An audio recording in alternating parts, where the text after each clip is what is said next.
Bueno, vamos a comenzar con la segunda clase. Vamos a dar el grabador.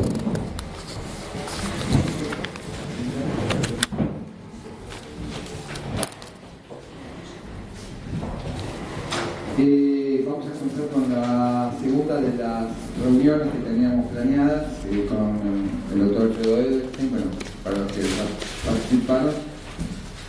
La dinámica de hoy va a ser dejar los últimos 10 minutos de pedir a Alfredo para preguntas, comentarios, para que podamos abrir a conversar sobre lo que Alfredo está exponiendo en estas charlas, que se llaman El concepto de goce, un nuevo paradigma en psicoanálisis.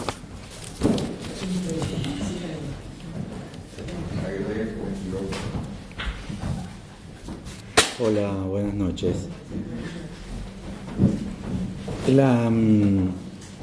Yo había esbozado la vez pasada el plan de trabajo para hoy, que era trabajar el concepto de goce tal como aparece en las clases 3 del seminario 14 y la clase 3 del seminario 20 de Jacques Lacan. El seminario 20 se llama Todavía y el seminario 14 La lógica del fantasma. El título que está en español es errado del seminario. En todo caso, para ser correcto, debería tener tilde. Es aún con tilde, es un error garrafal el título ese. Y esas dos clases fueron por mí elegidas para introducir una de las ideas más, se podría decir, inesperadas, que es la de proponer que el goce, jouissance en francés, más convenientemente traducido al español por gozo que por goce. Recuerdan la frase de Freud que si uno cede con las palabras, cede con las ideas. Nosotros como psicoanalistas no podemos, parece hinchapelotas, pero si uno cede con las palabras, cede con las ideas. Es la propuesta de Lacan de que el goce es una sustancia. Se esboza en el seminario 7, el de la ética en psicoanálisis, esta idea.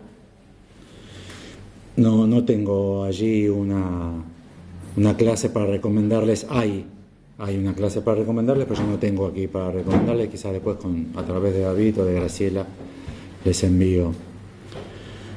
Porque la bibliografía, para poder ser recorrida, tiene que ser acotada.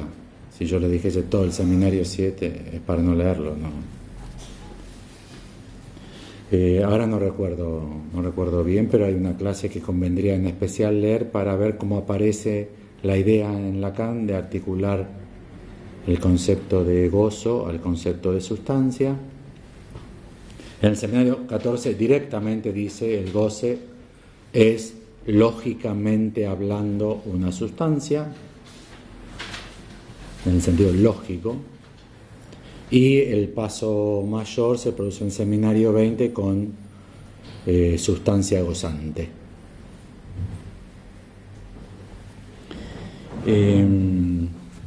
La vez pasada les esbocé este plan de trabajo cuando preparaba la clase para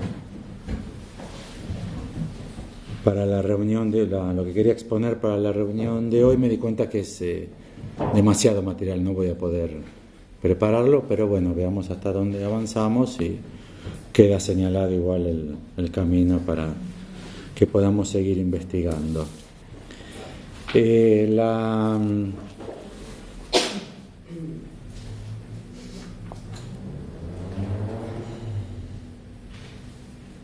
Del seminario 14 también contamos con la traducción de Ricardo Rodríguez Ponte, que no está completa, pero esta clase sí, así que les aconsejo que lo revisen. De ahí es de 31 de mayo del 67. Yo sigo la versión de Staferla. Ricardo Rodríguez Ponte sigue una lectura de Staferla más todas las otras versiones y va eligiendo según su muy buen criterio, cuál es la forma más correcta de tomar el material originante y luego a su vez cuál es la mejor forma de traducirla en función de las traducciones existentes. Yo me manejo con la de Staferla, así que puede haber alguna diferencia porque quizás Ricardo prefirió de otra versión a lo que le parecía más. Yo ya cotejé y él no trabaja exactamente, no traduce Staferla, toma fuertemente en cuenta Staferla, esta fuente de los seminarios. En la clase 3 del seminario 14, la interlocución de Lacan es con Hegel, Aristóteles y Lenin. O sea, cagamos. Con esa delantera, ¿no? Ya estaba diciendo, no salimos a la cancha ya. Pero bueno, hagamos lo que podamos. Puede parecer ridículo, pero toma... es importante que lo observen, es muy sistemático esto. Jamás para la elaboración del concepto de goce como sustancia, Lacan toma como interlocutor a Freud. Esto no tiene que ver con Freud. No es de ahí donde provienen estas ideas. En esta clase en específico, Hegel, Aristóteles y Lenin. Lenin no está citado, pero cuando habla del materialismo de Lenin. De hecho, la cita que pone, si ustedes la toman y la ponen en Google, les va a aparecer que la dijo Lenin. No digo tomo, porque tienen las obras completas de Lenin, son 809.000 tomos de 2 millones de páginas, es imposible. Y en el seminario 20 la interlocución de Lacan es con Descartes y Aristóteles. La aparición de Hegel no les tendría que resultar sorprendente porque al menos el Hegel de Jean Hippolyte, el de la dialéctica del amo y del esclavo en Hegel, es un libro, se lo recomiendo. Se lo recomiendo porque es un muy buen libro para pensar la dialéctica del amo y del esclavo en una versión muy específica que es la de él. Pero además Lacan participó de ese seminario y suele estar muy referenciado lo que Lacan dice de Hegel a esos seminarios. De hecho, toda la inteligencia francesa fue a esos seminarios, así que el Hegel de los franceses de la década del 40 es de esos seminarios, de Jean Hippolyte. Están publicados. La cuestión con la dialéctica del amo y del esclavo, si conocen lo mínimo, es que en esa polarización de posiciones que queda luego de la lucha a muerte por puro prestigio, es que el amo goza y el esclavo trabaja. Así que de ahí arranca Lacan con el problema del goce. Y entonces Lacan se pregunta, pero ¿el amo goza y el esclavo goza también? ¿De qué goza el amo en relación al esclavo? La respuesta hegeliana es del trabajo. Lacan da un pasito más, Lacan es un autor, una indicación colateral. Esto no tiene nada que ver con la experiencia clínica del psicoanalista. No está hablando de ese mundo Lacan. Digo porque muchos creen que Lacan, en la prosecución de su trabajo clínico y de escuchar a los pacientes, encontró el goce. No es de ahí. Al menos en estas clases no es de ahí. Es del mundo de las ideas de donde esto le viene a Lacan. Entonces Lacan dice, si es del trabajo del esclavo, es del cuerpo del esclavo. ¿Entienden, no? Porque si el esclavo corta, serrucha, clava, trae, va, viene, ordeña, es con su cuerpo. Estamos hablando de antes de la emergencia de las máquinas modernas. Así que ya tienen el primer tema difícil para la oreja lacaniana moderna, y es que el amo goza del cuerpo del esclavo, no del suyo propio. No es en su cuerpo que el amo goza. ¿Ven el problema, no? Supuestamente el amo está ocioso, ¿no? Se rasca el higo, porque si no, ¿cuál es la distribución? ¿No? ¿Se acuerdan cómo queda, no? El amo es ocioso porque arriesgó su vida, está librado de trabajar, y el esclavo es el que llega a esa posición, a consecuencia no estuvo dispuesto a arriesgar su vida, y entonces pagará con su trabajo. Me parece como una remake de El castigo bíblico, trabajarás. Por otra parte, Lacan en esa clase también trabaja con que si entonces el amo lo manda al esclavo a gozar, ¿no? A operar con su cuerpo. Pues si lo manda a gozar, puede suceder, dice Lacan, que el amo ordene al esclavo goza y el esclavo le contestaría oigo, que es un juego homofónico entre gozar, jouir, y je oui, yo oigo en francés, que es el trabajo que Lacan hace en su versión del sujeto con oigo sentido. Reaparece aquí.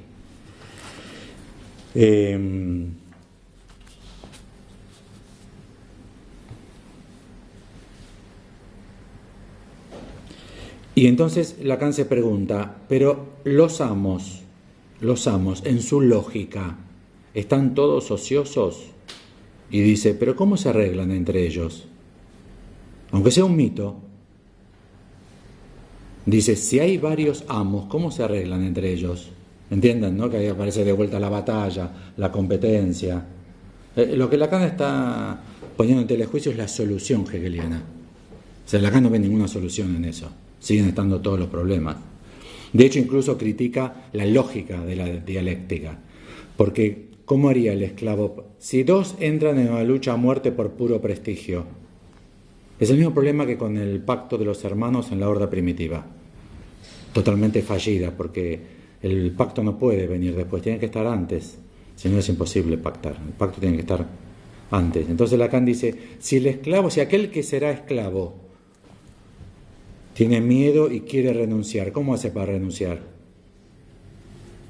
Tiene que bajar el arma y ahí lo mata el otro. Tiene que gritar, pido gancho, me toca. Tiene que sacar un pañuelo blanco, tiene que tocar la pared como los chicos en la primaria, ¿entienden? Pero eso tiene que estar pactado de antes.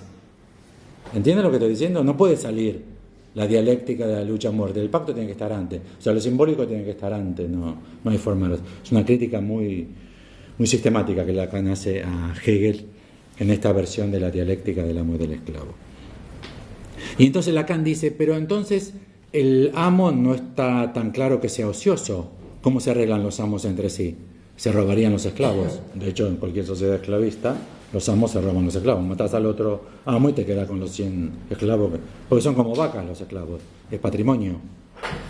Se venden, se compran. Y por otra parte Lacan dice, pero ¿goza de todo el cuerpo del esclavo o de una parte? Y ahí introduce un poquito a Sade. Cuando uno goza del cuerpo del otro, ¿goza de todo el cuerpo o de una parte del cuerpo? Y uno goza con todo su cuerpo o una parte del cuerpo. Lo que está diciendo Lacan es que estas teorías requieren una reflexión mayor, que son modos de pensar el goce muy insuficiente.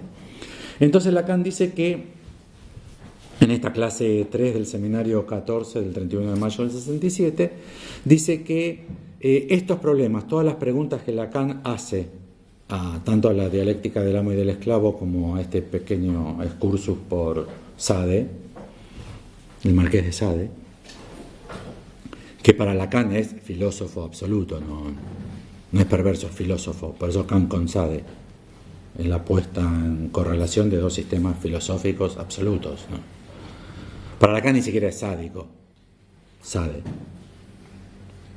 Un dato histórico solamente para que ustedes lo tengan en cuenta. Toda la nobleza practicaba eso.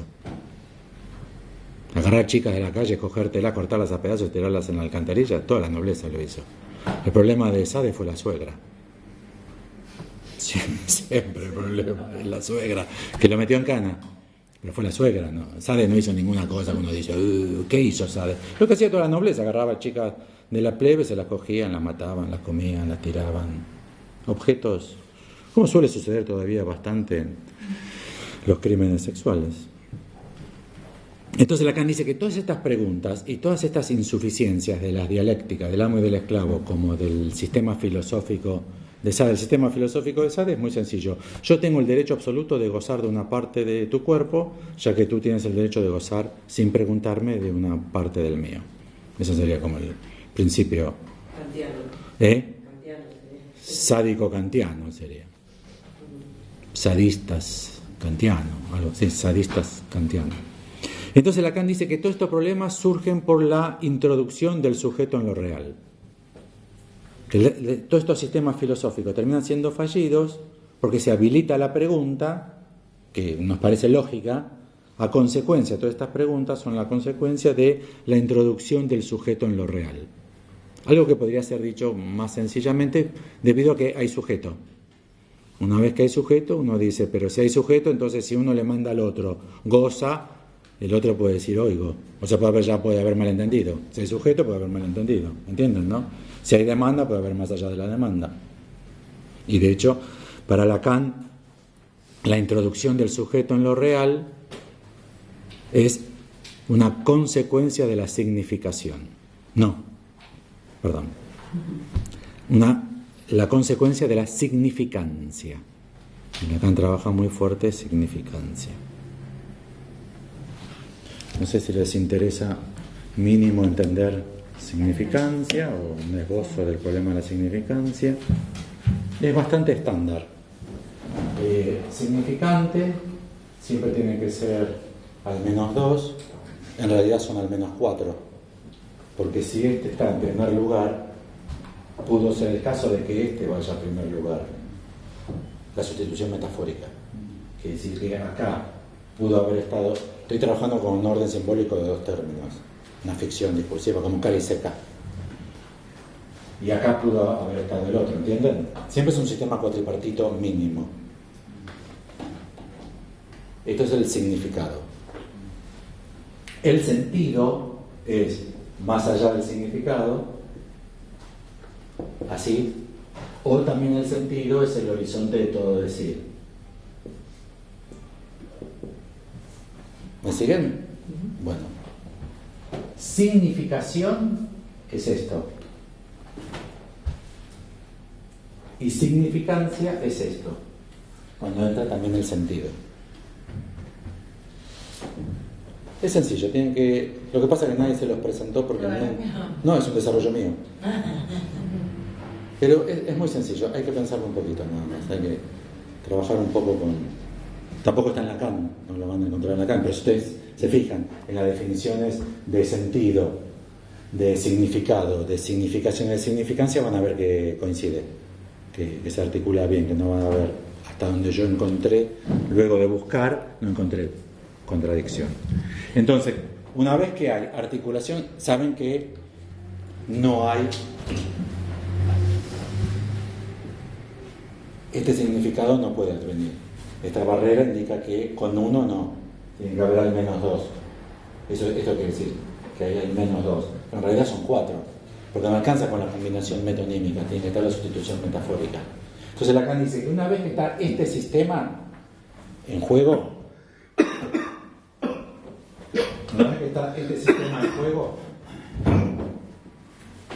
ya hay sujeto. ¿Entienden que el sujeto, hay introducción de sujeto en lo real a consecuencia de este sistema? Una vez que ustedes cuentan con todos estos términos en juego, ustedes pueden suponer que en una escena, si un chimpancé le tira una piedra a otro chimpancé, ustedes no suponen la existencia de todos estos elementos, pero ustedes son capaces de ver una escena en la que consideran que puede haber combinación significante, que esa combinación significante metafórica y metonímica produce algún tipo de significado, que a su vez deje abierto más allá de sentido, ustedes pueden considerar que ya ahí hay sujeto. Puede ser un cuadro, puede ser una película, puede ser un libro, puede ser una señal en la calle, ¿entienden? Si ustedes consideran que están todos estos elementos en juego, ya hay sujeto. No hace falta un cuerpo de un ser humano. No hace falta. Si no me siguen en este punto, no podemos articular nunca goce como sustancia. Hay que lograr postular sujeto así, sin necesidad de ningún cuerpo. De hecho, puede ser un desaparecido. En Argentina puede ser un desaparecido. Incluso puede ser un desaparecido que no existió. ¿O no? ¿Ustedes contaron los 30.000? ¿Está la lista de los 30.000? ¿Alguno de ustedes les gustaría decir que son menos de 30.000?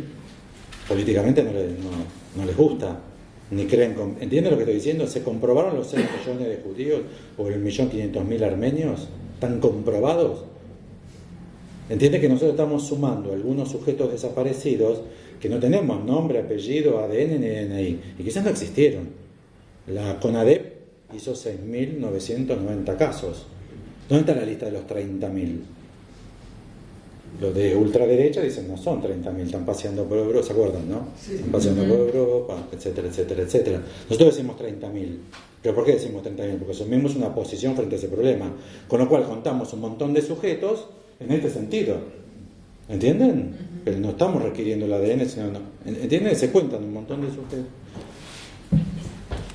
Bueno, en la página 448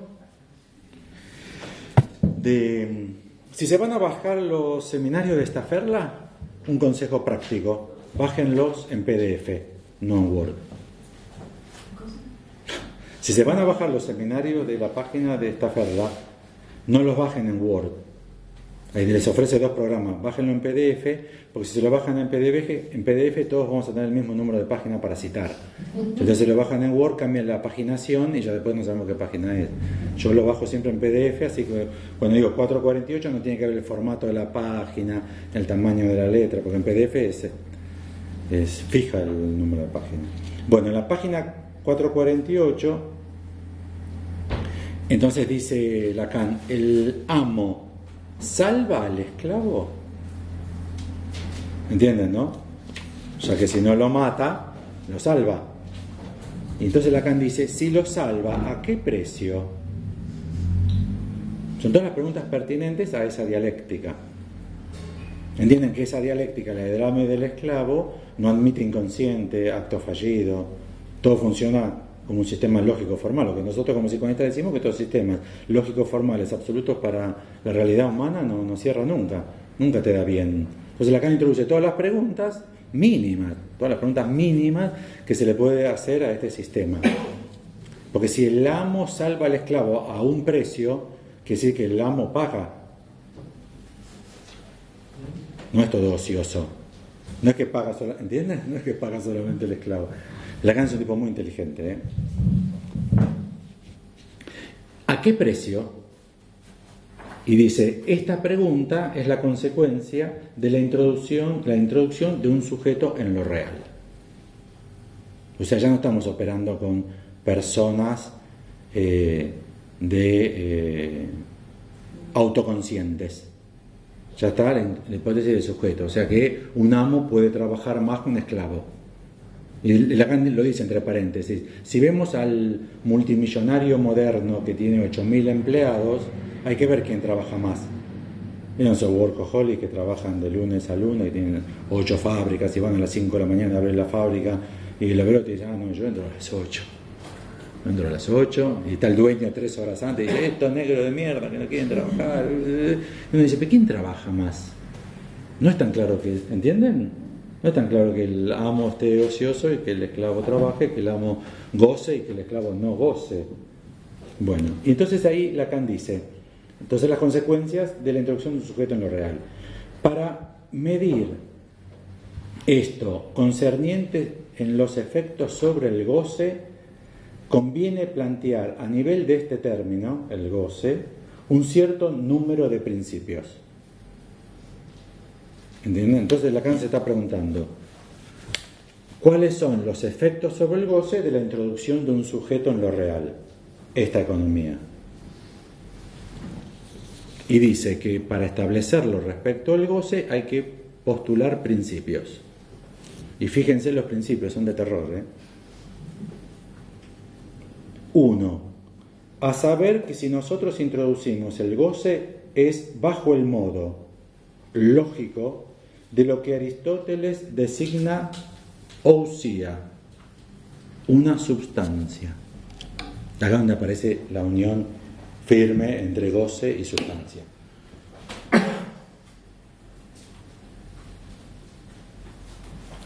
O-U-S-I-A.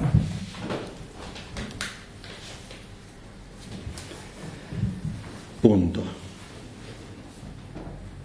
Es decir, alguna cosa, muchas veces define el goce como algo, quelque chose. Algo, define el goce como algo, quelque chose. Es decir, quelque chose, alguna cosa, muy precisamente, que no puede ser o estar, porque en francés être es ser o estar. Es así que se expresa en su libro Las categorías. Las categorías es uno de los tratados del órganon.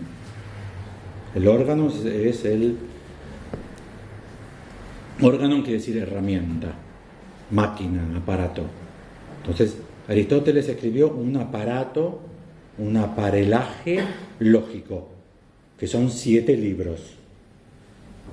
Lacan está citando uno de esos libros. No son libros escritos por Aristóteles o son notas para clases hechas por Aristóteles o notas que tomaron los alumnos de Aristóteles que estuvieron presentes en la clase o no se sabe qué.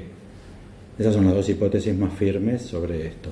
Están incompletas, hay algunas partes que totalmente faltan en los papeles los papeles se recuperaron como 250 años después de estos trabajos de Aristóteles.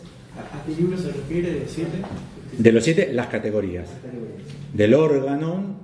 Si ustedes lo quieren comprar el libro, tienen que comprar el órganon, porque son partes de este libro. No vale la pena que lo compren que no sea de esta edición. Gredos. Yo tengo 3 o 4 además de esta que la conseguí hace un mes y no tiene ningún valor, no se entiende nada, es malísimo. Bueno, entonces Lacan dice, voy a definir al goce como lo define lógicamente, ya primera cuestión inesperada para nosotros. El goce es lo que escapa a la lógica, es lo que proviene del cuerpo, lo que no entra en la palabra. Bueno, no es así como lo presenta en esta clase. A mí me parece muy importante el seminario 14. Un seminario que si no es leído en esta Ferla o en Ricardo Rodríguez Fonte, las ediciones que circulan son ilegibles. Son de lo peor que circula, que no sean estas. Es decir, algo muy precisamente que no puede estar, es así que se expresa en su libro de las categorías, que no puede estar ni ser atribuido a un sujeto ni estar en un sujeto. Es lo que no puede estar en un sujeto o atribuido a un sujeto. ¿Cómo? Ni estar ni ser, ni estar en un sujeto. Ni ser atribuido a un sujeto. No puede estar en un sujeto ni ser atribuido a un sujeto. Esa es la primera. Esto es página 448.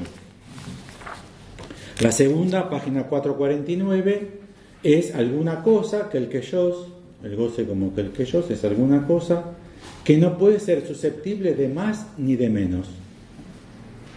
Que no se introduce ningún comparativo, ningún signo de más o menos, ni siquiera un igual. Se dan cuenta que la disparidad del decir moderno sobre el goce y Lacan de estos párrafos es total. Por eso siempre decimos mucho goce. Porque cuando el goce está en su medida normal, que nadie sabe cuál es como la QN de Freud, es una cantidad pero nadie sabe cuál es. Cuando el goce está en su debida cantidad, que de vuelta nadie sabe cuál es, y depende tanto de tantas cosas. Porque...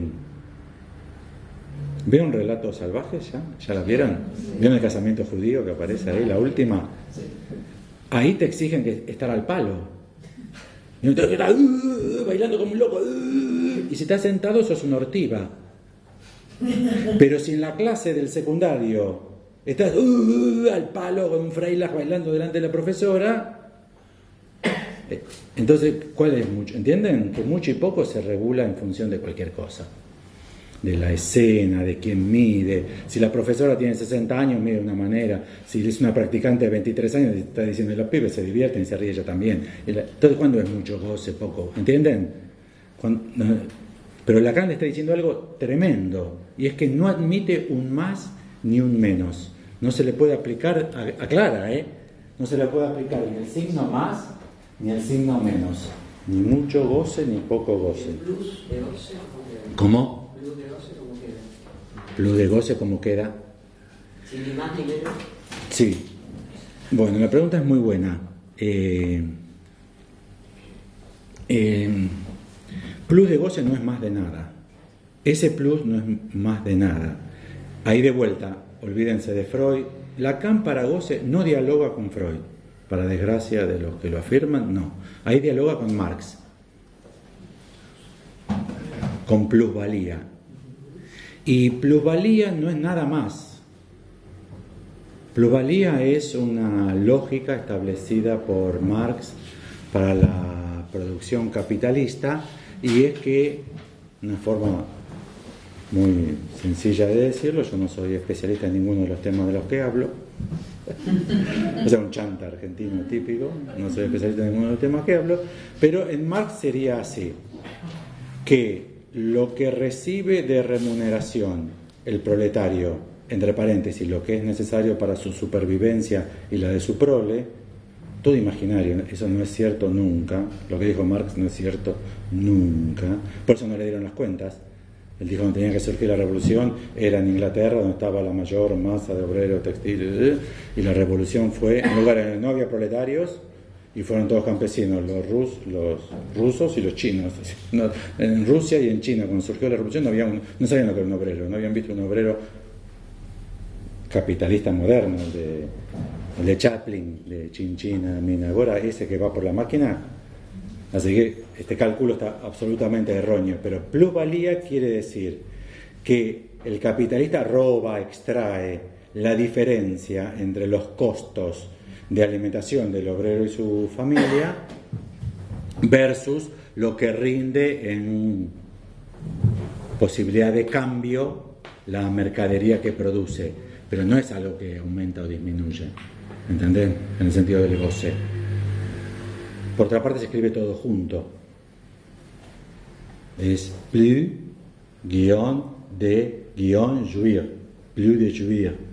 Lacan es muy cuidadoso para escribir sus conceptos. Por ejemplo, tiene una pista. Nombre del padre, nom du père, se escribe nom con N mayúscula, père con P mayúscula y unido con guiones. Nom, guión, du, guión, père. ¿Sí? En la fórmula de la metáfora paterna. Pero deseo de la madre se escribe deseo y madre con mayúscula pero sin guiones. Con lo cual Lacan está cifrando una diferencia importantísima entre esos guiones. ¿Entienden? ¿Me siguen o no me siguen? ¿Cómo? Plus de goce, plus de gozar. La traducción sería plus de gozar. Plus de jouir, plus de gozar. Sí, bueno. Bueno, porque ahí Sí, no, está sustancializado en el sentido de sustancialismo, está reificado absolutamente el goce entre nosotros. Pero no es lo que propone Lacan, al menos en estas clases. Y bueno, si alguien quiere traer a la polémica el último Lacan, que traiga las clases donde lo dice, en una versión seria donde lo dice, y lo discutimos. ¿Entienden lo que estoy diciendo? Que el otro no lo encontré nunca. Lo que se dice que Lacan dijo en el último Lacan. Bueno,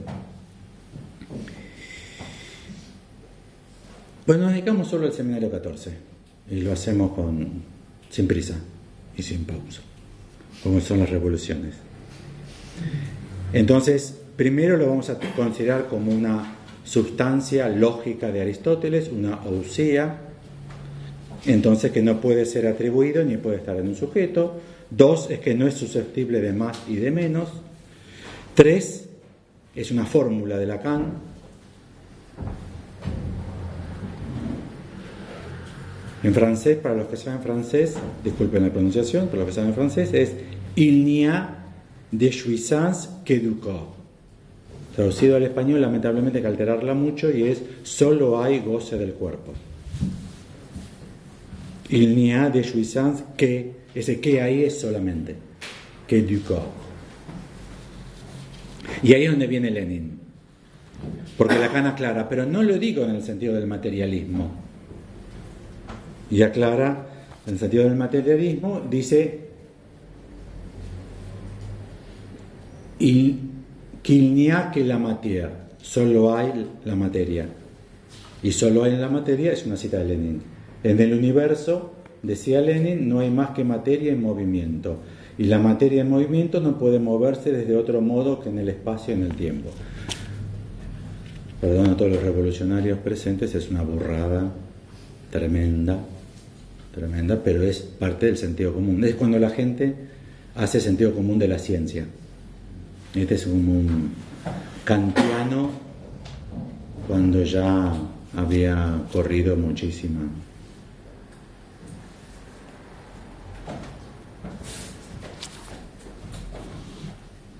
Y Lacan aclara que él no utiliza materia en este sentido intuitivo, sino en el sentido científico.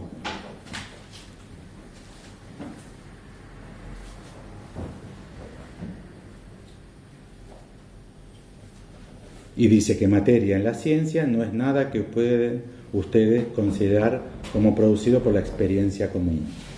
Materia en ciencia no es esto. Esto es material, pero esto es material discursivamente o coloquialmente, no en ciencia.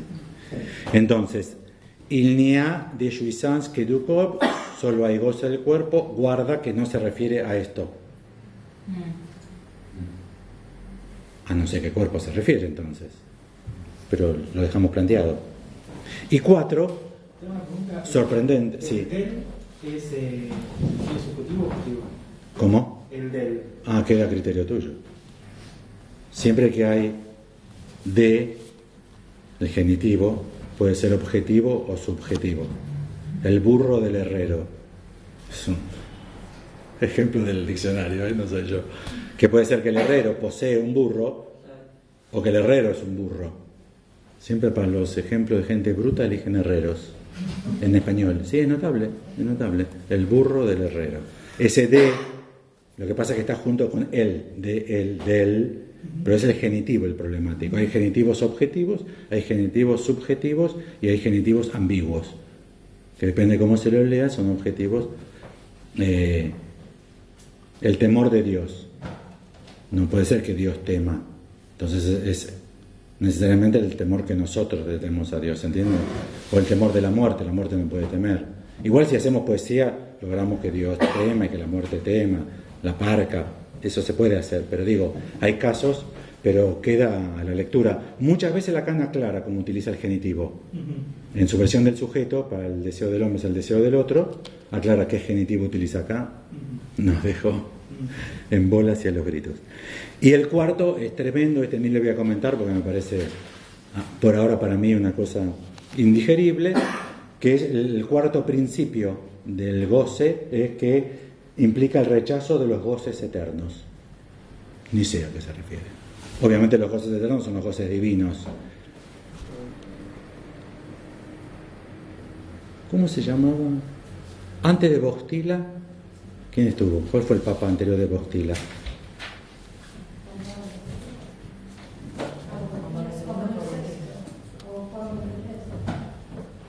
Porque ahora está Francisco Ratzinger, antes estuvo Bostila, el polaco. No, ese no, pobre. Peor que Ratzinger. Puede ser Pablo VI, él creó un rezo a la Virgen de Lourdes. Y ahí figura, por ejemplo, los goces eternos, que son divinos, son de Dios. Es muy claro, si ustedes leen, pongan goces eternos, Lourdes, Virgen de Lourdes, y van a ver ese rezo a la Virgen de Lourdes, que refiere directamente a goce eterno, a goce divino. Pero que nuestro concepto de goce tenga que rechazar los goces divinos, no sé ni siquiera por qué hay que referirse. Están under construction, como en las páginas de internet, no tengo la menor idea a qué se refiere. Bueno, pero empecemos con el primero, el goce como sustancia. Entonces dice Lacan que lo toma de las categorías.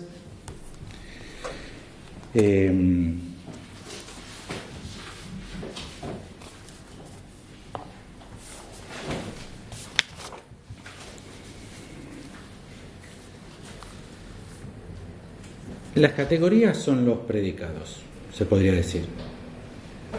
Bastante impreciso porque lo quiero decir en 10-15 minutos. Porque en realidad son los predicados, pero no son los predicados. Y se refieren, ¿vieron la aparición de sujeto ahí? Que no puede estar en un sujeto, ni puede referirse a un sujeto. Y nosotros dijimos que todo esto estábamos llevados a hablar de esto por la introducción de un sujeto en lo real, ¿no? ¿Qué es eso?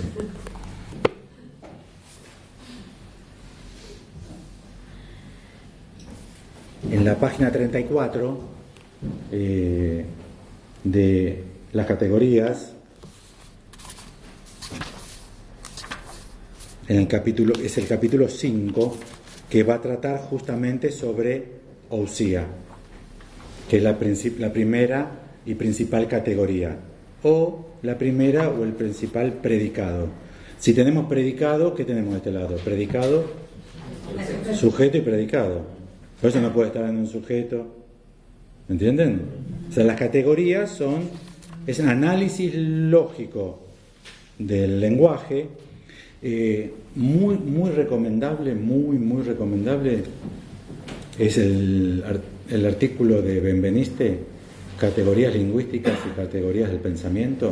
Primero, pues, es una joya total, ese artículo es una joya total, y aparte pues está hablando de este capítulo del órgano, de este libro del órgano, las categorías del lenguaje y las categorías del pensamiento. Hay categorías, uno cree que lo toma del lenguaje, no, lo está tomando de la obra de Aristóteles. Lo que plantea ahí es maravilloso, la verdad. Pero dice que ni puede ser atribuido. Ahora lo leo. Página 34, entonces capítulo 5 de las categorías, que es el libro 1 del órgano, dice: Ousia o sustancia, este traductor lo pone como entidad, lo traduce como entidad. Si ustedes buscan sustancia en el diccionario van a encontrar, si buscan Ousia en el diccionario, que en Google lo encuentran, pongan Ousia y aparece, van a ver que aparece en un montón de formas de ser traducido. La canónica es sustancia, las que vienen después habitualmente es esencia, en latín quididad, esencia, sustancia, y entidad es otra. Quiere decir que un predicado de un sujeto puede ser la entidad. Y dice Aristóteles: entidad, la así llamada con más propiedad, más primariamente y en más alto grado, es aquella que ni se dice de un sujeto ni está en un sujeto. O sea, Lacan está citando el libro de Aristóteles que tiene en la mano. Tranquilo, lo dijo. Lee la categoría, de ahí, lo saco de ahí. El hombre, verbigracia, el hombre individual o el caballo individual. O sea, la entidad hombre o la entidad caballo no puede estar en el hombre individual o en el caballo individual. ¿Entendieron, no? Hombre, la categoría hombre no puede estar en él. No estoy hablando de la sexualidad de él. Igual es de San Lorenzo, bueno, saben las cosas que se dicen, pero no importa, no vamos a hablar de ese tipo de cosas. Hombre no puede estar en él. ¿Entienden? Ni caballo, la categoría caballo puede estar en un caballo individual. ¿Se entiende la idea, no? Se llaman entidades secundarias las especies a las que pertenecen las entidades primariamente así llamadas, tanto esas especies como sus géneros. El hombre individual pertenece a la especie hombre y el género de dicha especie es animal. Así pues, estas entidades se llaman secundarias, el hombre y el animal. ¿Entendieron? O sea, se puede armar como una serie de llaves donde vos incluís cada vez en más generalidad. El hombre individual dentro de la especie de los hombres, dentro de la especie de los animales.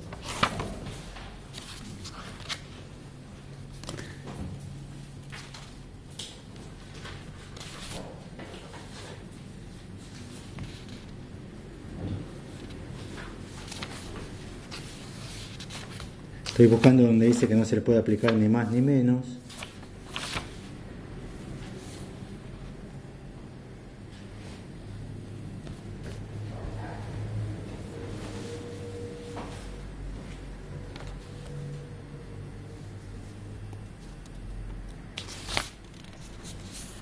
Qué boludo, no lo marqué.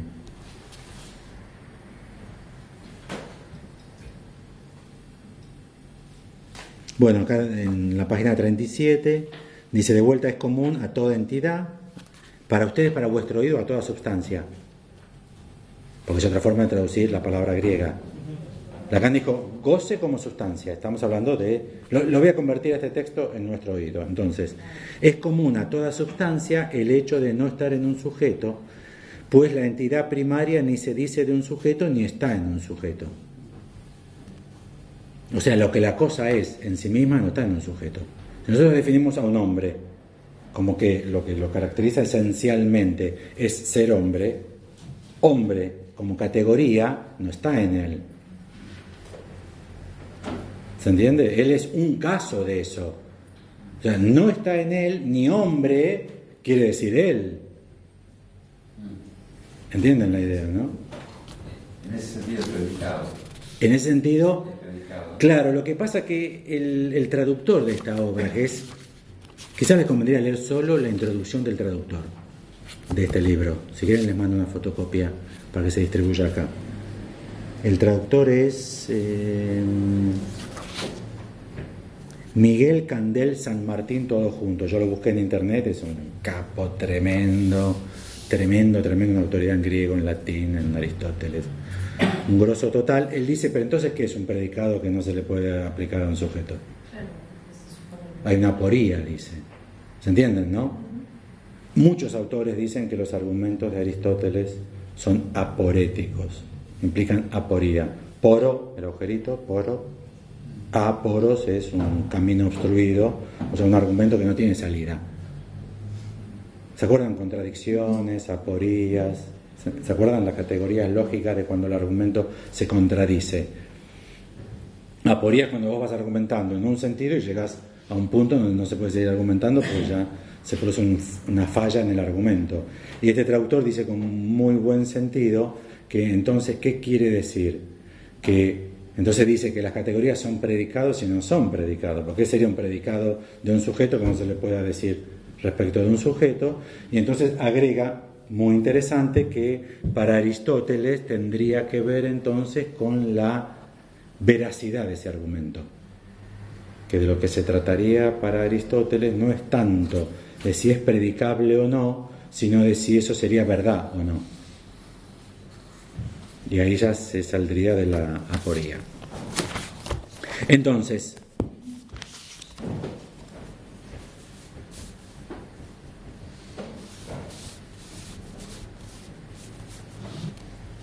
el goce, en esta primera acepción de Lacan, pasa a tener estatuto lógico.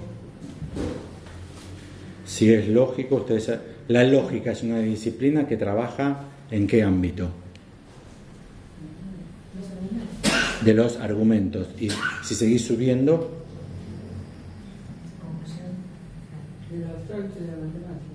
Axiomas. pero ¿en qué universo se aloja? En el del lenguaje y en el pensamiento. Con lo cual el goce pasa a ser algo que habita en el mundo del lenguaje y del pensamiento.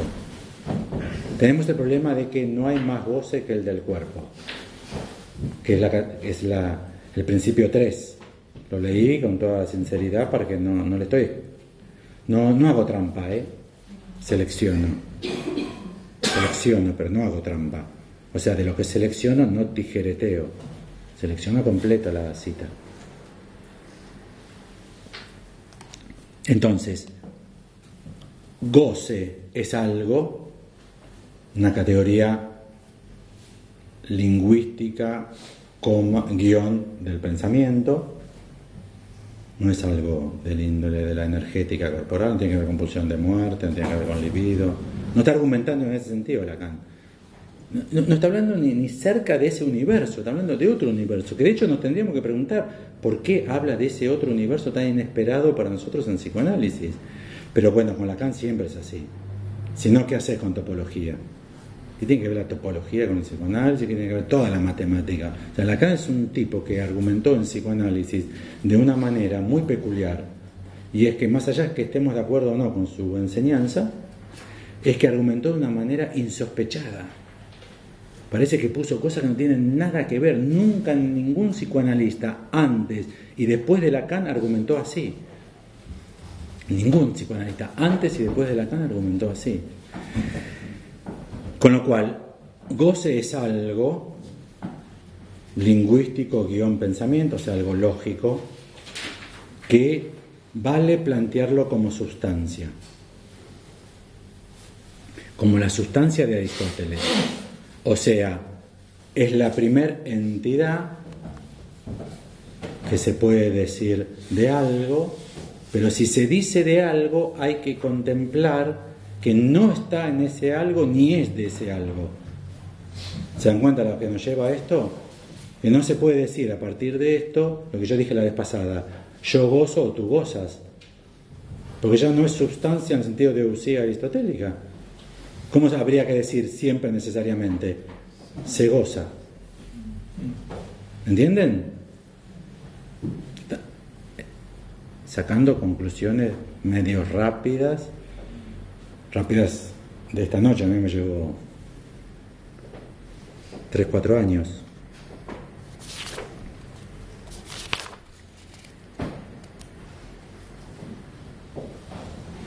Bueno, 20 minutos. ¿Qué hacemos con el cuerpo?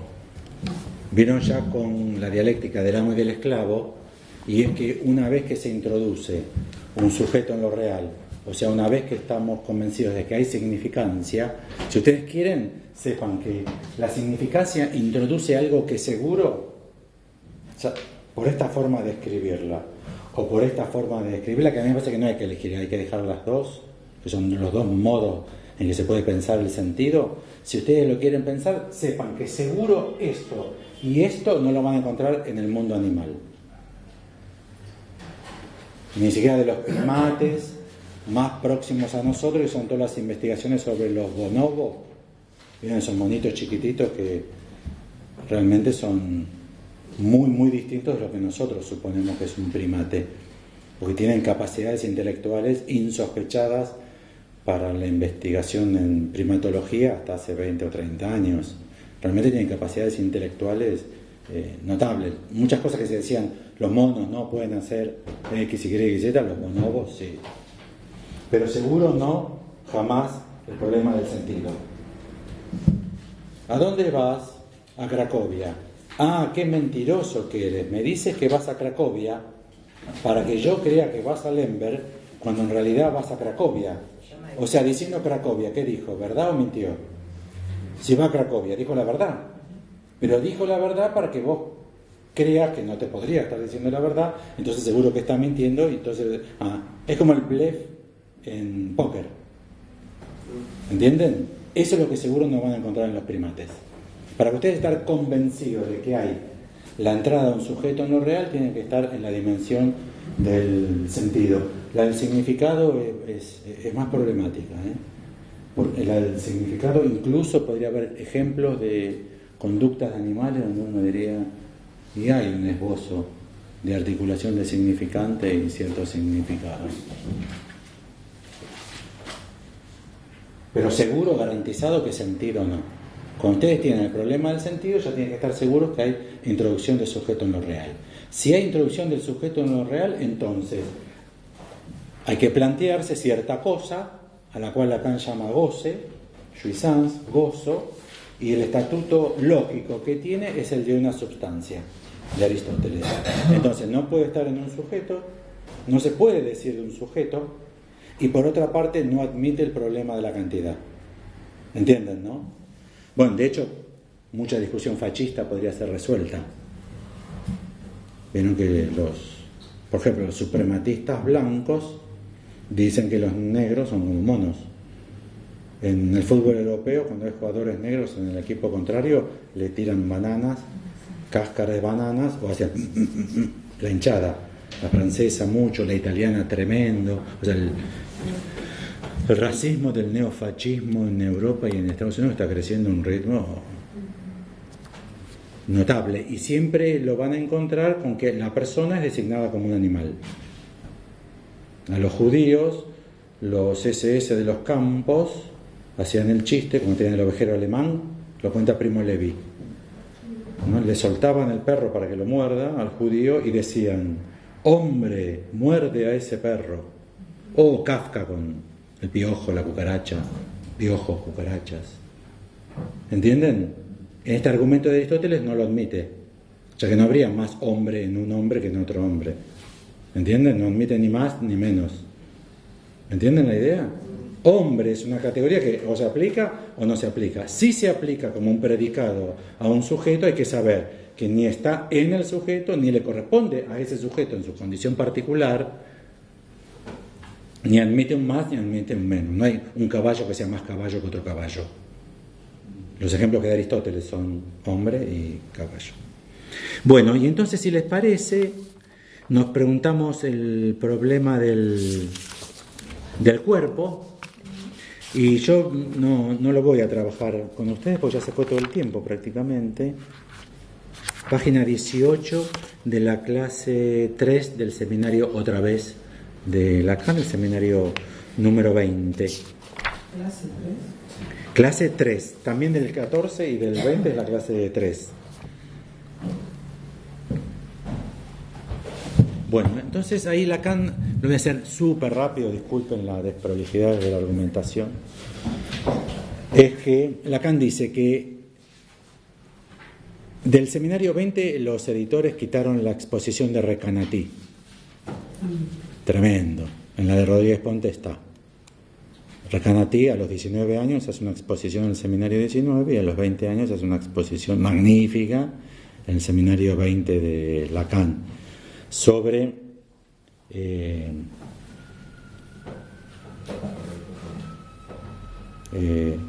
el adjetivo sustantivado, o sea, cuando se sustantiva. Porque para nosotros sustancia tiende a materia, que de hecho en griego ni siquiera es, ousia nunca es materia. Materia en griego para Aristóteles es ile, I-L-E, yle en realidad. De ahí el ilemorfismo. Entonces Lacan dice que el significante sustantiza, y el ejemplo que da es la tontería. Lean el seminario 20 con una clave que les regalo. Viene de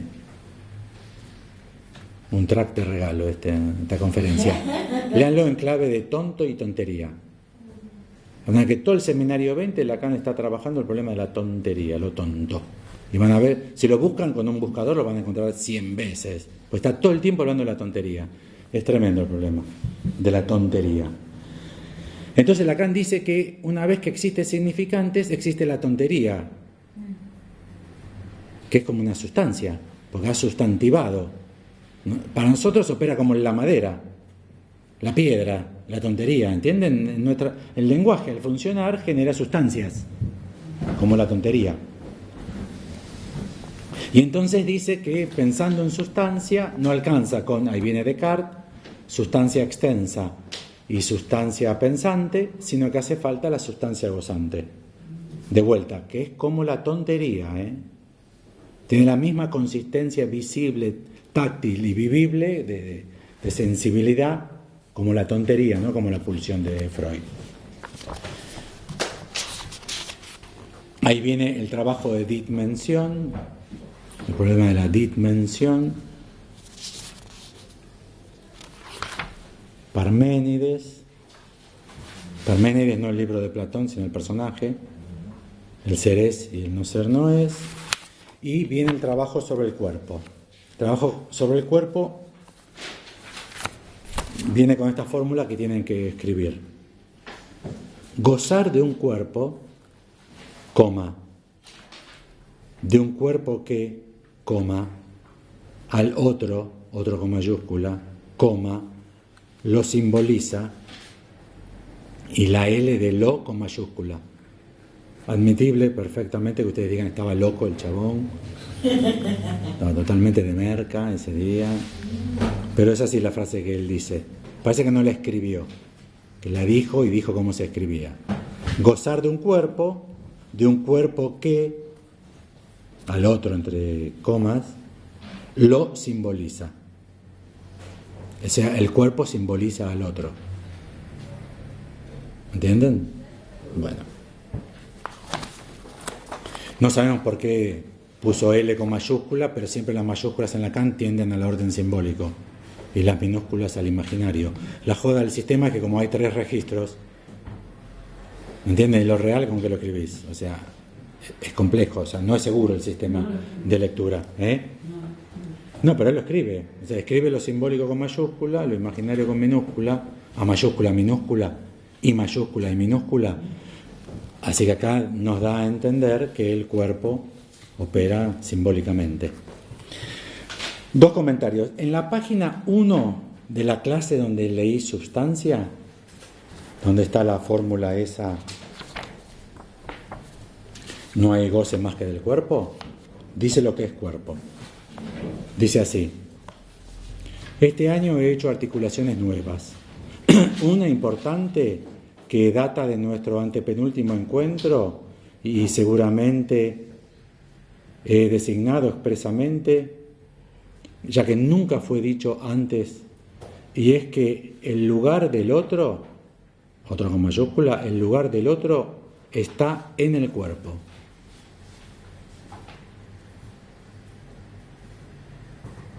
Esto es lo que está en amarillo. Del otro Con mayúscula, sí.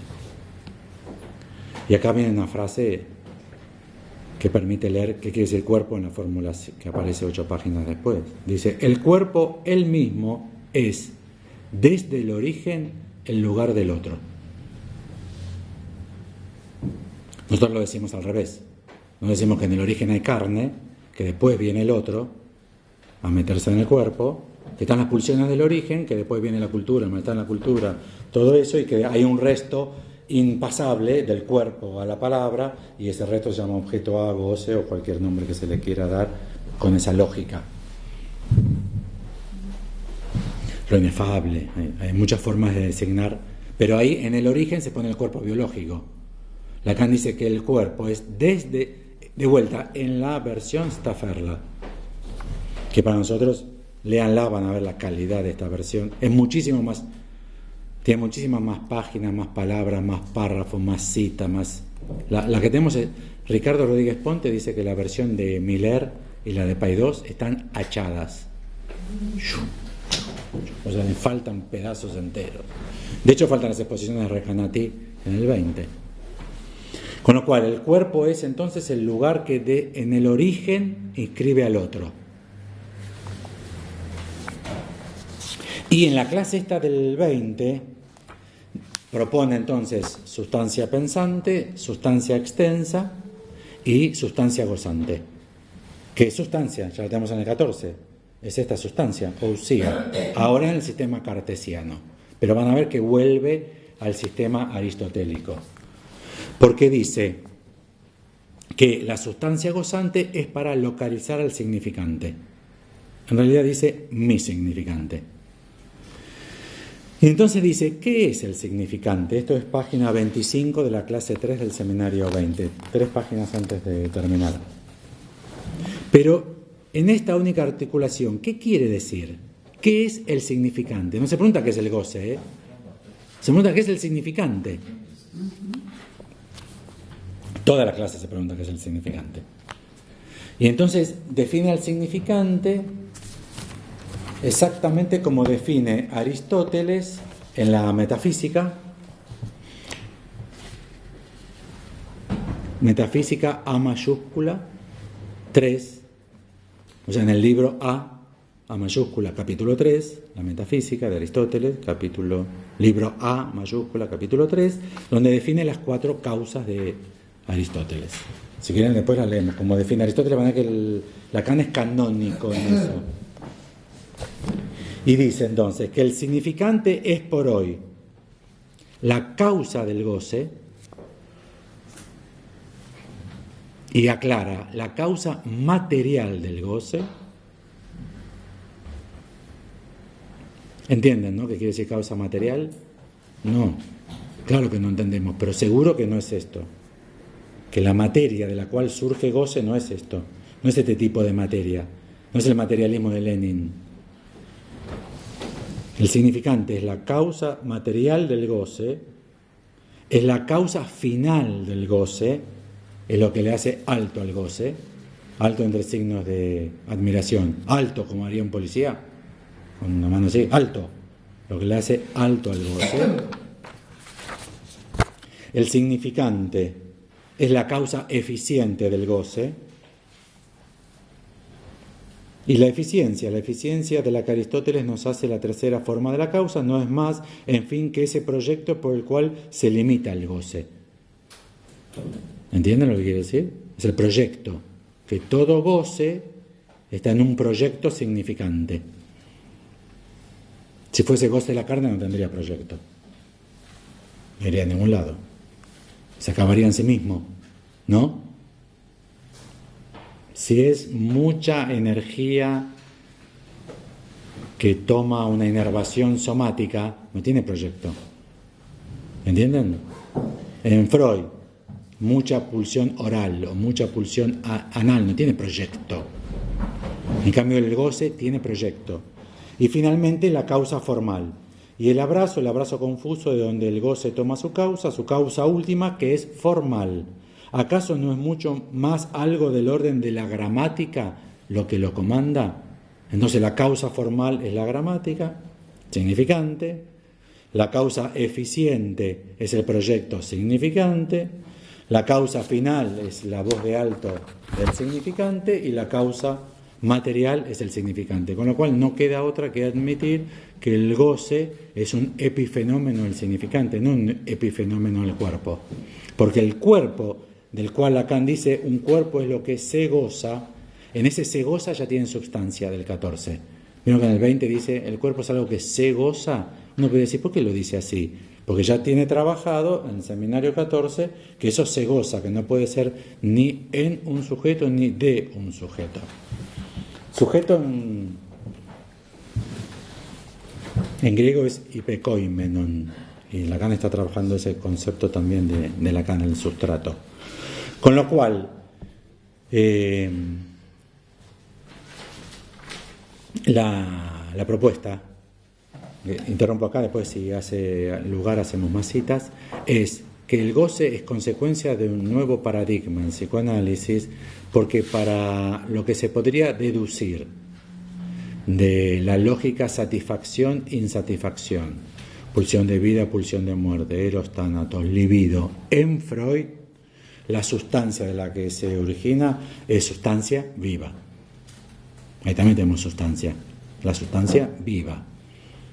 De hecho, para Freud, la libido es producto, un subproducto del desarrollo de los órganos genitales, por eso hay heterosexual u homosexual, mientras que la pulsión es un epifenómeno energético de la sustancia viva. Donde haya sustancia viva, Freud dice, van a ver que va a intentar reproducirse. Eso es la pulsión de vida. Y van a ver que también hay una tendencia a morir, eso es la pulsión de muerte. Y en cualquier unicelular se ve.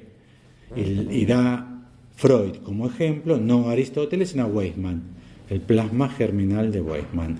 En Lacan, el goce es a consecuencia de un cambio de paradigma, donde empieza a advenir una nueva forma de pensar sustancia, hasta donde leí, inédita hasta Lacan. O sea, hasta Lacan me parece que nadie había propuesto una sustancia gozante, ni una sustancia tercera a los dos sistemas de sustancias cartesianos, que es una consecuencia del significante de Lacan. Si ustedes admiten la existencia de este juego significante, entonces tienen que admitir nuevos fenómenos. Y es, por ejemplo, ¿cuál es el nuevo fenómeno? Que si tienen un amo y un esclavo, ¿vieron las películas de amos y de esclavos? Sexuales. Un tipo secuestra a una chica y se la coge 15 años. Las películas yanquis, la república más naif de los yanquis. ¿Vieron que están los yanquis todo el tiempo con eso? Todo el tiempo. Cuando las ven, las buenas películas, el director no les hace dudar de quién goza. ¿Y no les hace dudar quién es el esclavo? Uno podría decir, ¿para qué este tipo secuestró una mina con este quilombo, construyó un sótano de 180 metros cuadrados, la tiene encerrada ahí con todos los problemas legales, pero también para alimentarla? ¿Cómo hace para cagar la mina? Todos los días hay que sacar mierda del sótano, es un quilombo. ¿Por qué no vas a un boliche, te levantás una mina y te la coges? ¿Entiendes lo que estoy diciendo? ¿Quién está más esclavizado de la escena? Uno dice, este quilombo para coger con una mina. Cualquier chica de la calle, parás a 10. Le decís piropos a 10, una te levantás. Si le parece ofensivo, una cada 20. Bueno, una cada 30. Bueno, a ver que va a llegar un número que van a decir, bueno, sí, está bien. Es como el chiste del $1.000.000, ¿viste? Putos hay mucho, lo que falta es el $1.000.000. ¿Quién es el esclavo? Cuando empieza a aparecer el significante, empiezan a aparecer esos problemas. ¿Quién goza, el amo o el esclavo? ¿El secuestrado o el secuestrador? Juego de lágrimas, el juego de las lágrimas. ¿Se acuerdan la película que tiene 2 partes, el juego de las lágrimas? ¿Quién quedó esclavizado? ¿Se acuerdan? Esa película estaba en La rana y el escorpión. Se dice, tal cual. La película cuenta. Por eso se dice, sí, tal cual. ¿Quién es el amo esclavo? ¿Quién es el amo y el esclavo? Cuando ustedes tienen amos y esclavos, ¿quién es? Ese padre terrible que le pega al chico, y le pega, y le pega, y le pega, y le pega, y le pega. ¿A quién le dan ganas de decir, pero qué te pasa con el pibe? Vos tenés un trauma con el chico. ¿Entienden? No decimos que el chico tiene un trauma. Después va a quedar el pibe bien traumatizado con el padre. Pero ¿quién está fijado? Cuando entra el significante, ya no se puede decir quién goza. Es por eso se goza. De un cuerpo. Ah, sí, de un cuerpo. Pero un cuerpo significante. Y ahí tienen toda la histeria de Freud explicada al revés.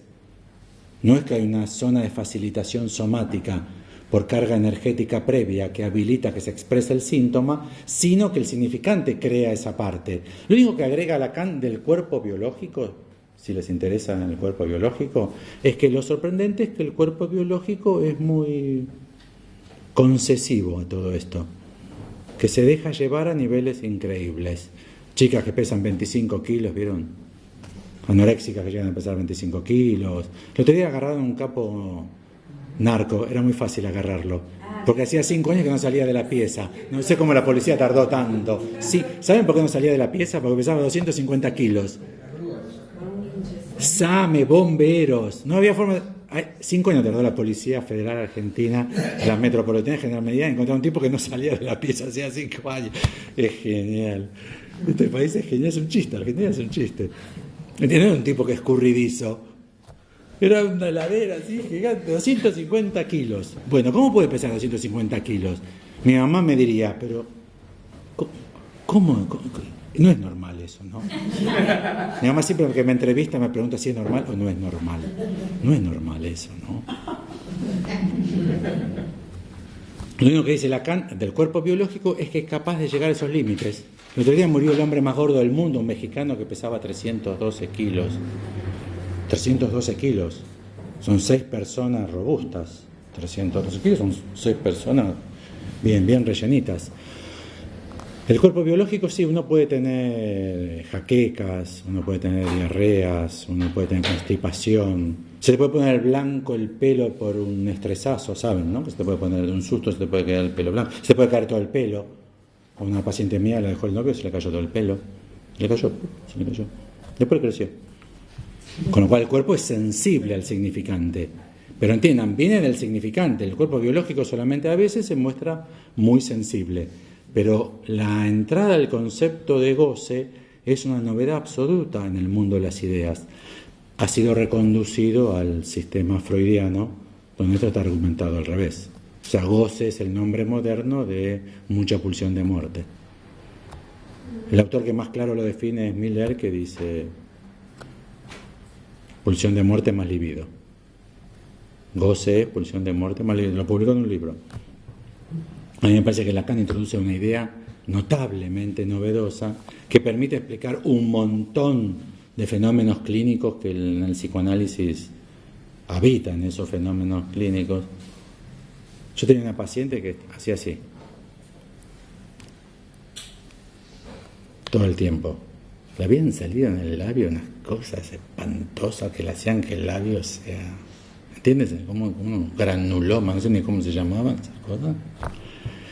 El asunto es, eso viene del cuerpo y no estuvo bien limitado por la metáfora paterna del nombre del padre, entonces mucho goce descontrolado, deslimitado, no sé qué, cosado, que nunca podrá ser dicho, de acá para allá, o el significante, en su potencia, es capaz de tomar cuerpos biológicos y hacerlos de funcionar de una manera absolutamente insólita.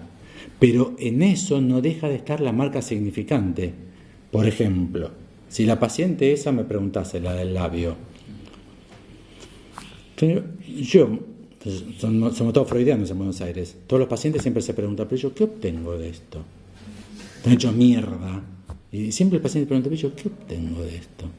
¿Un beneficio secundario? En Buenos Aires somos todos freudianos, gracias a Dios, así hay muchos pacientes. Muchas ciudades quisieran ser tan freudianas. Acá hay muchos pacientes, porque todo el mundo cree en el super yo. ¿Qué obtengo yo de esto? O si no, se lo puede decir directamente el psicoanalista, hágase responsable de su propio goce. ¿Sí? ¿Pero es seguro que es de él o de ella? ¿No podría ser de la madre? ¿No podría ser de la madre sin que la madre sepa? ¿Entienden lo que estoy diciendo? O de la abuela. O ni siquiera de ninguna de ellas, sino que entre todas las mujeres, o quizás entre todos los hombres, de la rama paterna de esa familia, se armó una interpretación que las cosas son de X manera y se empieza a verificar en los cuerpos. ¿Entienden lo que digo? Pero entonces, ¿de quién es? ¿Quién goza? Quizás el verdadero descubrimiento del psicoanálisis es que hay goce, la gente goza comiendo choripán. Sí, no hay problema. Eso no es muy complejo. Que la gente goza comiendo choripán, no. Tampoco es un gran descubrimiento. Lo que podríamos descubrir es que una persona que pesa 250 kilos, quizás no le gusta comer, ni le gusta estar gordo, no sabe por qué come. Puede ser que diga tengo hambre, pero si uno le ofrece un dispositivo para revisar ese tengo hambre, quizás después de 2 o 3 entrevistas, no más, el tipo, la tipa, confiese, la verdad que no sé por qué como así. Hay días que como, no sé cómo, no puedo parar de comer. Quizás eso no tenga nada que ver ni con el yo, la sustancia pensante, ni con su cuerpo biológico, el estómago, mucho goce en el estómago, sino que quizás provenga de algo que sea otro tipo de sustancia. Otro tipo de sustancia que solamente existe si uno admite el funcionamiento de este tipo de materia. ¿Entienden la idea, no? Es una idea nada más. Bueno, ¿necesitamos preguntas?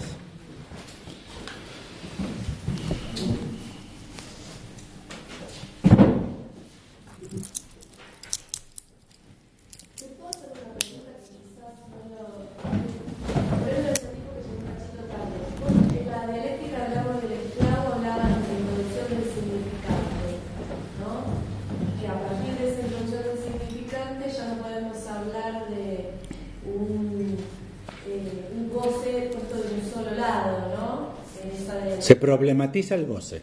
Se problematiza el goce. ¿Me podrías explicar un poco mejor cómo sería la introducción del significante? Lacan dice que hay una concepción de goce, que es la que utilizó Hegel. Interesante para pensar porque quizás tiene que ver con la modernidad. Esta idea de... ¿Se acuerdan del chancho burgués de Chaplin? ¿Se acuerdan, no? El gordo de frac y smoking que comía como un degenerado, ese hijo de puta, así gordísimo, todos los obreros flaquísimos. Hay todavía una idea de que hay un goce ahí, una satisfacción, una enorme satisfacción. Saben que se invirtió eso, ¿no? Ahora los pobres son los gordos y los ricos son todos atléticos, hacen gym, tienen personal trainer, hacen dieta. Y los pobres comen comida chatarra, basura y están todos en un problema de obesidad entre los pobres tremendo. Cuando la miseria es relativa, cuando la miseria es absoluta, como en la India, no son gordos y se quedan los pobres. La idea que hay en juego ahí es que el amo goza de su posición de privilegio. Entonces Lacan dice, bueno, pensémoslo un poco. A ver, ¿a qué se refiere ese goza? Él goza. Y entonces empieza a hacer preguntas que... No. Lacan dice, evidentemente, en el planteo más universalmente conocido del goce en nuestra sociedad occidental, que es el goce de los ricos, como diría Mariana Bosch, ay que vivos son los ejecutivos, pues ellos gozan. Bueno, dice, revisemos, ¿gozan los ricos? Lacan dice, o se pelan el culo laborando como workaholic desesperados. ¿Y acaso los obreros no gozan? ¿Y qué goza? ¿El amo que goza? ¿El cuerpo del esclavo? ¿Y entonces el cuerpo del amo? ¿Entienden? Y si goza el cuerpo del esclavo, ¿es de todo el cuerpo o de una parte? Y si goza de una parte del cuerpo del esclavo, ¿es una parte del cuerpo del amo O sea, lo que está diciendo Lacan, esta dialéctica en el mundo humano está mal planteada. El goce tiene que ser planteado de otra manera. ¿A consecuencia de qué? A consecuencia de que el mundo humano está regido, según Lacan y su teoría, por el material significante y su legalidad específica. Metáfora, metonimia, significado, sentido, significación y significancia.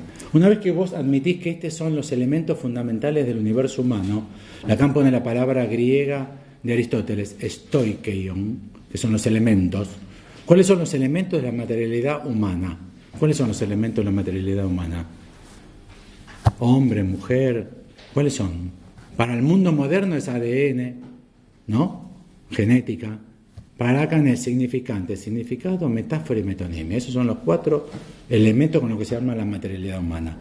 Si se arma con esos 4 elementos la materialidad humana, ¿qué quiere decir la introducción de un sujeto en lo real? Que ya en lo real hay sujeto, ni vos ni yo. Como si fuese Artemio Dupin o un detective pensando en el ladrón. Si el ladrón quiso robar, ¿por qué dejó tal cosa? ¿Lo conoce? ¿Sabe quién es? Ese hombre no sabe nada, piensa en el ladrón. Si el ladrón quiso robar, ¿cómo dejó $10.000 ahí y se llevó 500 pesos de la billetera? ¿Entienden? No, seguramente el ladrón, ¿lo conoce el ladrón? ¿Sabe quién es? No, es el ladrón como sujeto. ¿Entendés? Bueno, una vez que tenemos la introducción de un sujeto en lo real, ya lo real cambia absolutamente. Y entonces aparece, dice Lacan, una nueva sustancia, que es el goce. ¿Por qué la llamó goce y no la llamó Roberto? Así no nos confundiríamos con el goce, lo que hablamos nosotros todo el día de que yo gozo. Porque justamente Lacan lo que quiere es producir la subversión de esa idea de goce. Porque el psicoanálisis demuestra que no existe esa idea de goce. No existe esa idea de goce. Que cuando uno dice él goza haciendo eso, está muy mal dicho y muy mal pensado. Y los problemas clínicos en psicoanálisis lo demuestran. El chico que está tirado, el adolescente que está tirado en la cama sin hacer nada, y viene el padre y dice, ¡ah! Vos sí que la pasás bien mientras yo me rompo el culo trabajando, ¿eh? ¡Hijo de puta! Vos sí, claro, porque papá paga todo, y el hijo de puta está acá como un rey. ¿Es verdad? ¿O la está pasando como el orto y está pensando en su propio suicidio ese pobre pibe? ¿Entienden? ¿Qué descubre el psicoanálisis? ¿Entienden? Estoy hablando de los chicos o adolescentes hechos mierda de la actualidad moderna, que están desde los 15 hasta los 30 sin saber qué carajo hacer de su vida, porque no tienen ubicación social. ¿Esos disfrutan? ¡Ah, qué lindo! Yo me rompo el orto trabajando, yo soy esclavo. Y acá el principito, el amo, disfruta, ¿no? Claro, qué fácil, qué fácil. Y uno dice, y es un poco superficial su análisis, señor. Ya que quizás su hijo está inundado de culpa y se piensa matar justamente porque él no trabaja y usted trabaja. Y él se quiere matar y quizás se suicide por eso, por la culpa. Entonces, ¿quién disfruta? ¿Entienden? Ahora, señor, ¿usted por qué trabaja tantos sábados y domingos? ¿Por qué va a trabajar sábados y domingos? Ah, no, porque me encanta. Ah, entonces no se queje de que usted se le escribe. ¿Dónde poner? O sea, si vos introducís 2 o 3 preguntas y decís, ¿quién disfruta? ¿Qué es disfrutar? ¿Qué es sufrir? ¿Qué es sufrir? ¿Entendés? Esta nueva sustancia propuesta por Lacan nos permite pensar de una manera inversa a la freudiana. Eso no importa, ustedes elijan raza independiente, pueden elegir. Ustedes pueden ser freudianos, no es ese el problema. El asunto científico es cuál de los 2 sistemas explica mayor cantidad de fenómenos. El de Freud explica un montón de fenómenos. ¿El sistema de Lacan es más explicativo o no? ¿Entienden? Mayor cantidad de fenómenos clínicos pueden ser explicados. Sí, querida. Estábamos en el seminario. Primero agradecerte por lo que desarrollaste, porque la verdad que no me van a pagar. No empiezan a hacer, yo ya se cagué de vuelta acá. No me pagan de vuelta. Es un gusto tenerte acá. Aprovecho que te tenemos y te hago una pregunta, porque la idea de la introducción del sujeto en lo real, digamos, esta idea, es una idea que cuando vos la planteás, y eso te agradezco también no lo publiquen esto, yo todavía no lo publiqué. Por eso, pero como vos nos lo diste a conocer. Y el seminario 20 es un seminario que tiene que ver un poco en un pasaje entre la sustancia gozante y la distribución de goces, digamos, ¿no? Esta idea de la gama de los goces. Porque ahí ¿cómo jugaría el tema de la función fálica, de la significancia fálica? ¿Cómo, si lo pensaste, si tenés alguna idea de cómo funciona en eso? Porque eso introduciría, no sé lo que introduciría, si lo pensaste nada más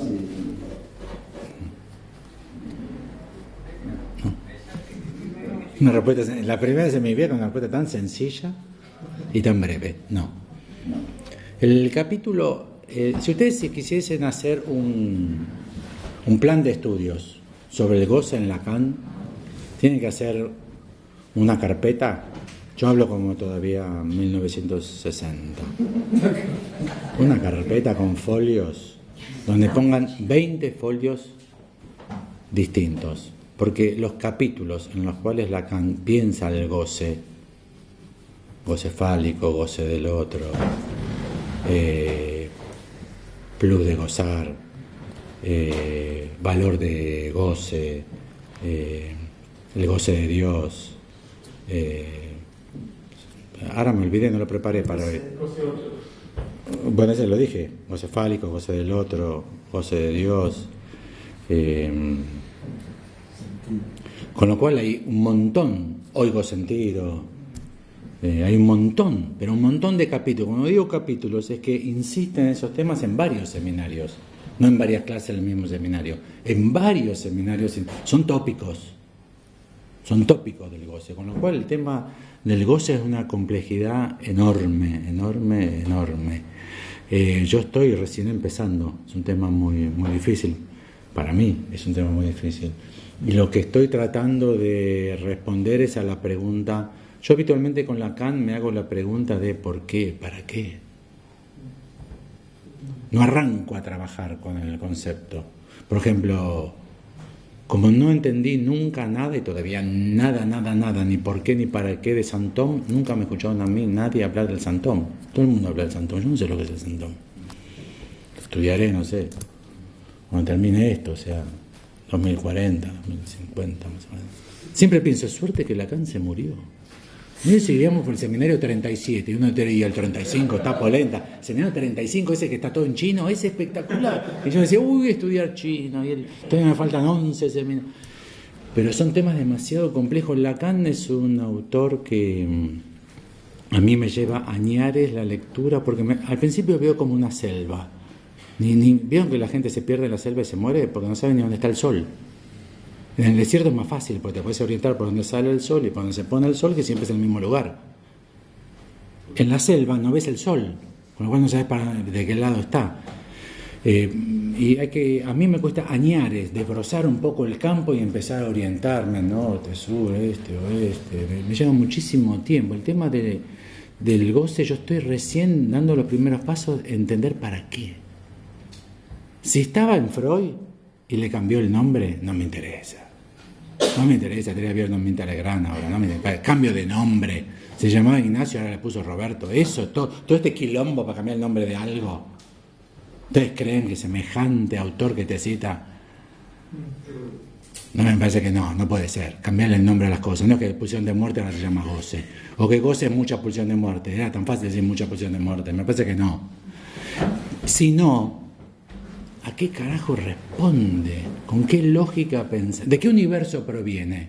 Yo ahora descubrí que proviene de un universo lógico y de una lógica argumentativa, bien predicable en las categorías, aristotélicas. Ousia, el término ese, es una de las 10 palabras más importantes de la filosofía occidental.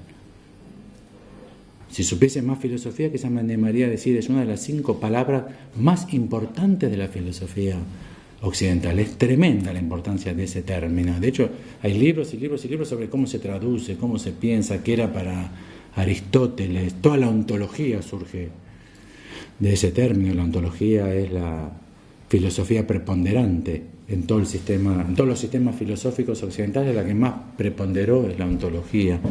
Estoy recién haciéndome de las herramientas para leer. Estoy recién encontrando el seminario 20 que leí 20 veces de Paidós. Prendan el fuego, no sirve para nada. Les hace perder tiempo. Mejor no lo leí todavía.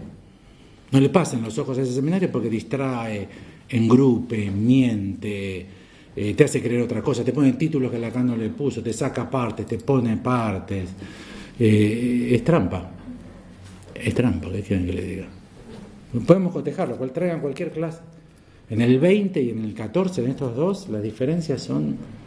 No es Ballesteros Amorortu, Ahí la diferencia es estilística. Acá es otro problema. Así que hacerse de las herramientas con Lacan. Ahora uno dice, pero ¿cómo hizo el tipo este? ¿Cómo hizo? En el seminario 20 aparece espacio compacto.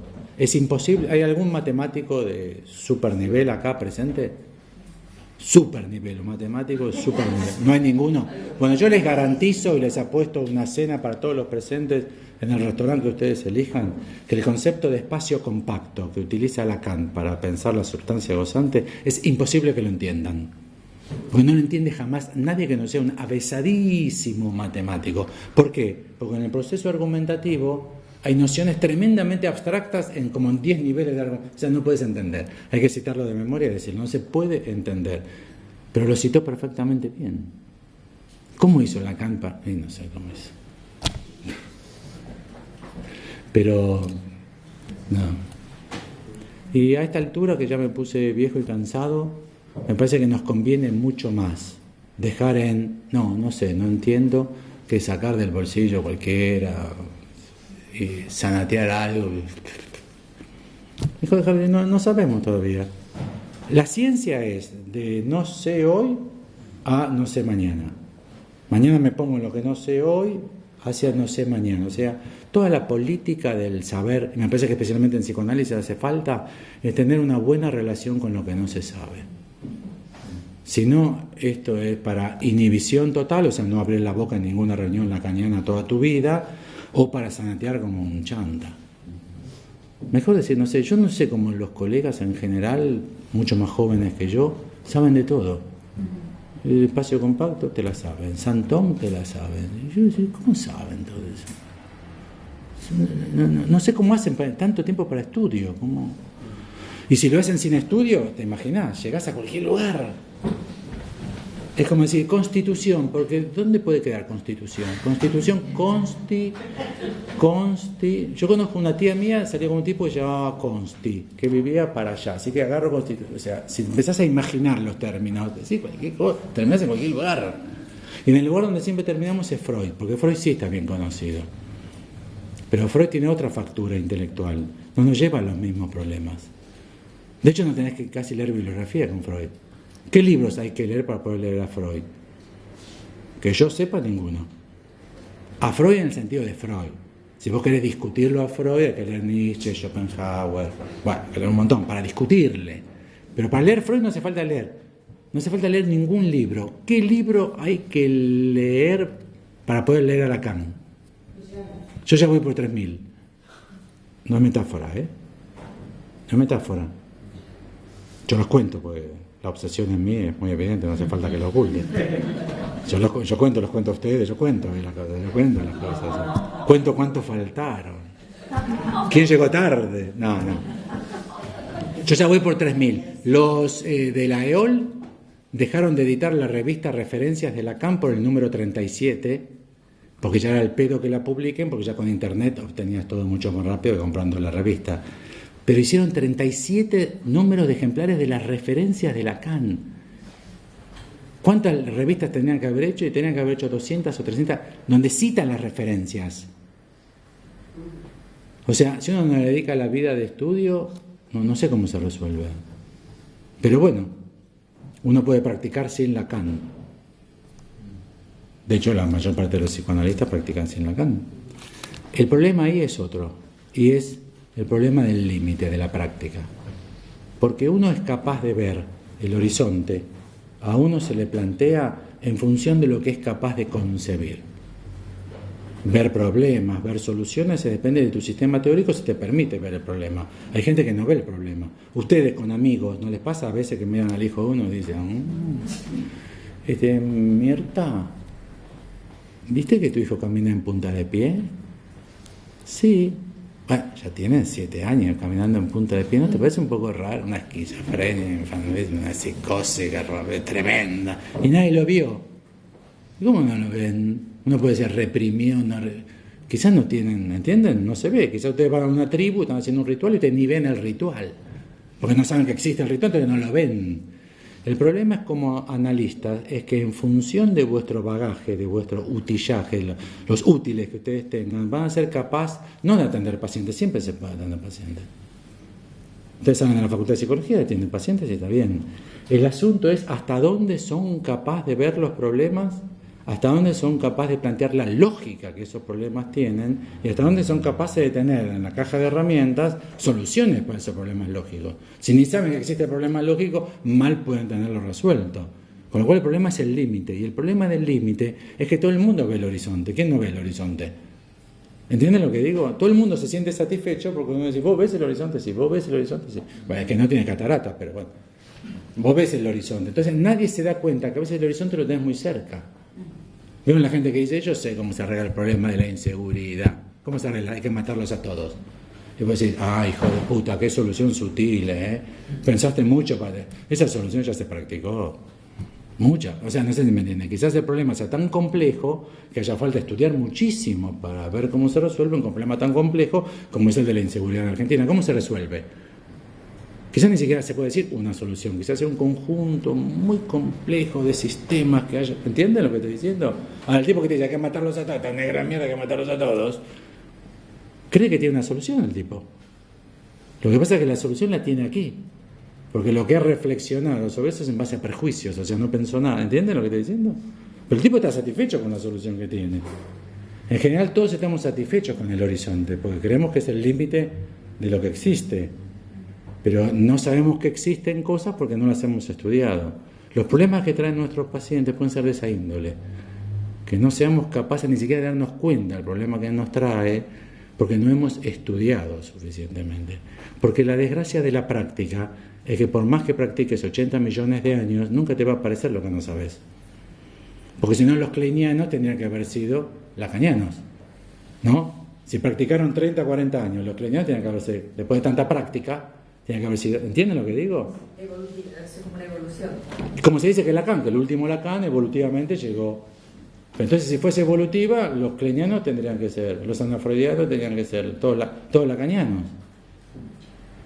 Quizás no evoluciona así, quizás estamos todos limitados por un sistema de pensamiento y lo que Lacan me parece que intentó hacer es empujar el sistema de pensamiento en psicoanálisis un poco más lejos.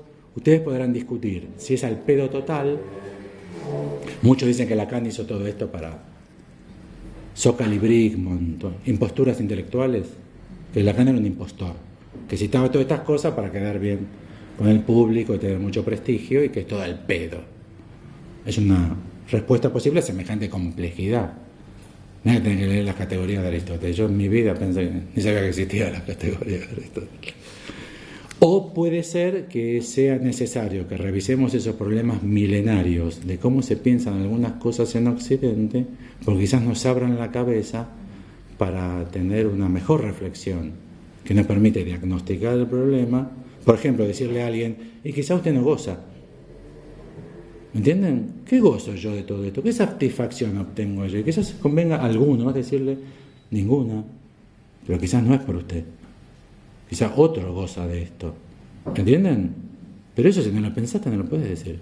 Te volvés loco diciendo, es cierto, ¿qué goza este? Ah, que lo cuidemos, eso, que yo esté acá con usted. No, uno empieza, con el sistema que tenés empezás a producir soluciones, pero quizás no sean todas suficientemente potentes.